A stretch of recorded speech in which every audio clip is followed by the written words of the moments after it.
नमस्ते कविता जी। नमस्ते। तो सबसे पहले हमने ये जाना अभी तक कि हमारी स्टेट क्या होती है, ठीक है। हाँ। हमने अपनी बेसलाइन को जाना, हाँ। हमने ई कोड को जाना, हमने आउटकम को जाना, हमने इनक्रेड आउटकम तक पहुंच गए।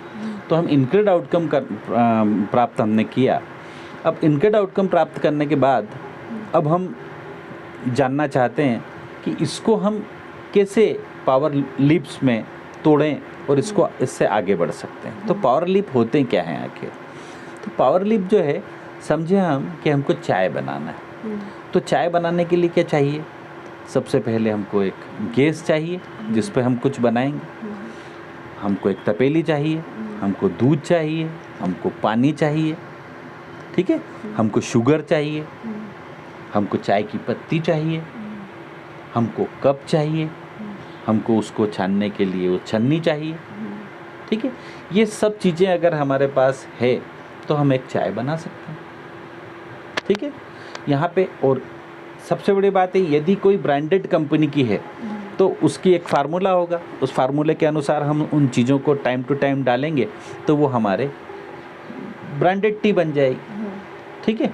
तो यहाँ पे जो हमको चाय बनाना है उसमें हो सकता है कि हम इलायची का भी उपयोग कर सकते हैं, अदरक का भी उपयोग कर सकते हैं, किसी मसाले का भी उपयोग कर सकते हैं। तो ये हमारे पावर लीप डिसाइड होगा। अब ये बात आती है कि पावर लीप्स के थ्रू हम इनक्रेड आउटकम को कैसे जोड़ सकते हैं और कैसे आगे बढ़ सकते हैं। जैसे कि आपका इनक्रेड आउटकम जो है वो है कि मुझे 5 BHK का कोठीनुमा एक बंगलो चाहिए, ठीक है।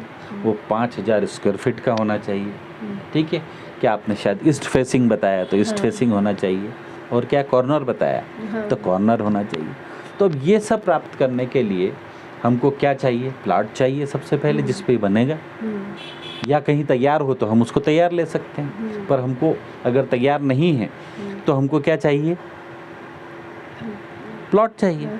प्लॉट चाहिए, फिर वो प्लॉट में हम किससे उसको बनवाना चाहते हैं, ठीक है। तो प्लॉट खरीदने के लिए हमको हमारे पास पैसे होना चाहिए, वो हम जुगाड़ करेंगे, ठीक है। फिर हम क्या करेंगे?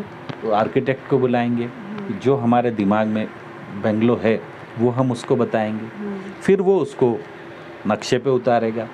जब उसने नक्शे पे उतारा, नक्शे पे उतारने के बाद फिर हमको किसी कॉन्ट्रैक्टर से कांटेक्ट करना पड़ेगा। वो कॉन्ट्रैक्टर से कांटेक्ट करेंगे, फिर वो हमको, यदि हमने उसको दे दिया कि भाई तुमको ही करना है सब चीज़, मटेरियल और सब तुमको लाना है, तो वो लेके आएगा, वो बनाएगा। यदि हम अवेलेबल करा रहे हैं तो हम उसको अवेलेबल करवाएंगे, समय समय पर उसको चीज़ें ला के देंगे, और फिर वो प्रोसीजर तैयार होगा।